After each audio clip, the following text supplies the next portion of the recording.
السلام علیکم every one, میں آپ سب کو ویلکم کرتی ہوں آپ کے course 8656 future challenges in education میں۔ آج کا پروگرام مشتمل ہے یونٹ 1 پارٹ 4 پر، جس میں ہم بات کریں گے emerging trends and future scenarios per.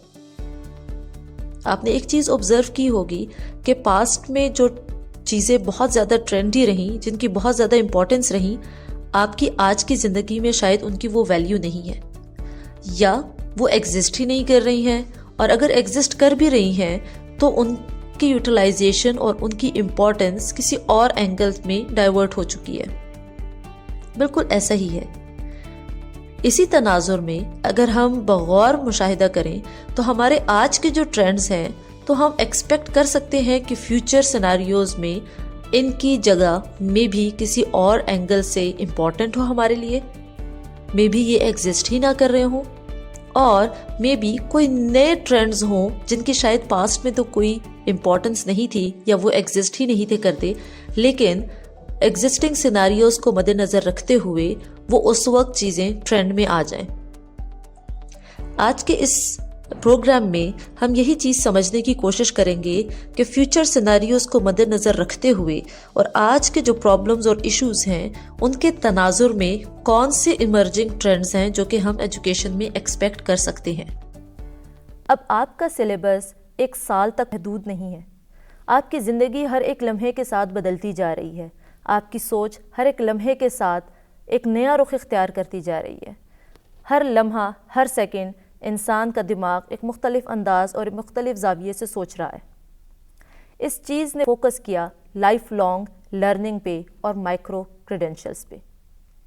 Life long learning کا کانسیپٹ یہ کہتا ہے کہ آپ کی لرننگ کبھی ختم نہیں ہوتی، بلکہ یہ تب تک آپ کے ساتھ جاری ہے جب تک آپ کی لائف موجود ہے۔ ہر ایک انڈیویجول کی لائف میں یہ مختلف انداز سے ہوگی، اس کی جاب مارکیٹس کی نیچر کے حساب سے، اس کی اپنی پرسنل گروتھ کے حساب سے، اس کے اپنے تھنکنگ پیٹرن کے حساب سے، لیکن یہ سفر تمام عمر جاری رہے گا۔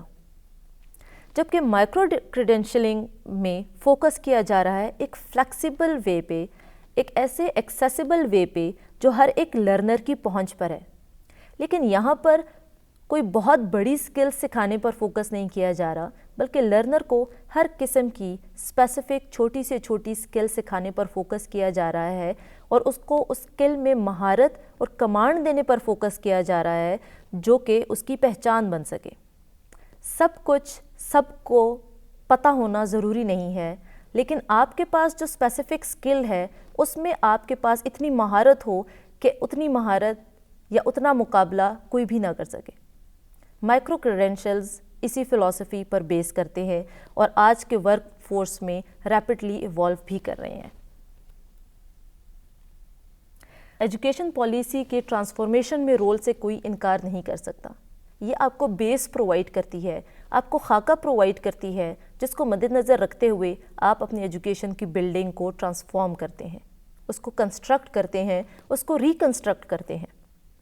یہ ایسے فور سائٹس ہیں جو آپ کو انوویشن کے طور پر انوویشن کی طرف لے کر جاتی ہے۔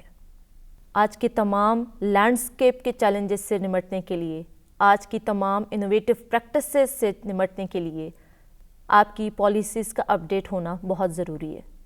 جتنی ہماری ایجوکیشن پالیسی فور سائٹ پر منحصر ہوگی، جتنا وہ فیوچر کے چیلنجز کو سامنے رکھ کر، فیوچر کے ٹرینڈز کو سامنے رکھ کر بنائی جائے گی، اتنا ہی وہ فیوچر میں امپلیمنٹیبل ہوگی۔ اس کے لیے اس کا فلیکسیبل ہونا بہت ضروری ہے، اس کے لیے اس کا ڈائنامک نیچر کا ہونا بہت ضروری ہے کہ وہ کسی بھی سچویشن میں اپنے آپ کو ڈھالنے کے قابل ہو۔ مختصراً اگر ہم بات کریں ایجوکیشن 2050 پہ، تو اس چیز سے انکار نہیں کیا جا سکتا کہ ان فیوچر ہائبرڈ لرننگ ہی آپ کا وہ واحد ذریعہ بن سکتی ہے، اور واحد نہیں تو وہ ضروری ذریعہ بن سکتی ہے جس کے ذریعے سے آپ کا لرننگ پروسیس ٹرانسفارم ہوگا۔ یہ ایکسپیکٹ کیا جا سکتا ہے کہ بائی 2050 ایجوکیشن ایک بہت بڑی ٹرانسفارمیشن سے گزرے گا، جس میں ایڈوانسمنٹ دیکھنے کو ملے گی ٹیکنالوجی اور پیڈاگوجیکل اپروچز کے ایوالو ہونے کی وجہ سے۔ ہائبرڈ لرننگ جس کو کسی سطح پر آج استعمال کیا جا رہا ہے، فیوچر میں ہائبرڈ لرننگ آپ کے لرننگ پروسیس کو چلانے میں انتہائی اہم کردار ادا کرے گی۔ اس میں نہ صرف فوکس آپ کی آن لائن لرننگ پر ہوگا بلکہ انٹیگریٹ کیا جائے گا آپ کی آن لائن یا ڈسٹینس ایجوکیشن کو آپ کے فیس ٹو فیس انسٹرکشن کے ساتھ۔ اس کے پیچھے فلسفی یہ ہے کہ صرف اور صرف آن لائن لرننگ یا صرف فیس ٹو فیس انسٹرکشن سے اسٹوڈنٹس اس بہتر انداز میں نہیں سیکھ سکتا جتنا ان کو بلینڈ کرنے سے سیکھتا ہے۔ ان دونوں کے اپنے ایڈوانٹیجز، اپنی لیمیٹیشنز اور اپنے چیلنجز ہیں۔ اس لیے کہا یہ جاتا ہے کہ اگر ان دونوں کو مرج کر لیا جائے، اگر ان دونوں کو بلینڈ کر لیا جائے تو دونوں کے چیلنجز سے نمٹا جا سکتا ہے اور دونوں کے ایڈوانٹیجز سے فائدہ بھی اٹھایا جا سکتا ہے۔ یہ نہ صرف ایک فلیکسیبل انوائرمنٹ کو کریٹ کرنے میں اسسٹ کرتی ہے بلکہ آپ کے پرسنلائزڈ لرننگ انوائرمنٹ کو بھی ہوا دیتی ہے۔ یہ نہ صرف آپ کے تمام لرنر کی نیڈز کو پورا کرتی ہے بلکہ آپ کے اسپیشل اور ڈائیورس لرنرز کی نیڈز کو بھی کیٹر کرتی ہے۔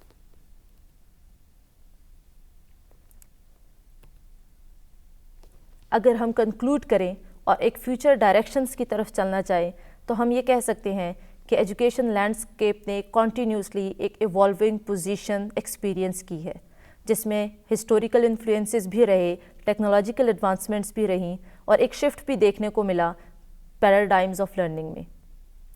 آگے بڑھ کر اس چیز کو ایکسپلور کرنے کی ضرورت ہے کہ خاص کر وہ کون سے چیلنجز ہوں گے جس کا فیوچر میں مستقبل میں سامنا کرنا پڑ سکتا ہے، اور کیا ہم ان چیلنجز کے لیے تیار ہیں جو کہ ہم ایکسپیرینس کریں گے۔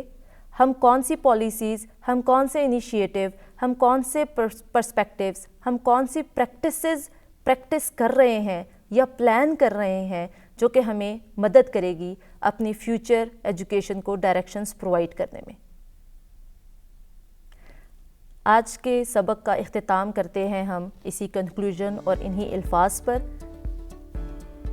امید کرتی ہوں کہ آپ کے تمام خیالات، آپ کے تمام پرسپیکٹیوز کلیئر ہو چکے ہوں گے اس ایجوکیشن لینڈسکیپ کے بارے میں جس کو ہم آنے والے پروگرامز میں مزید ایکسپلور کرنے کی کوشش کریں گے۔ شکریہ اینڈ اللہ حافظ۔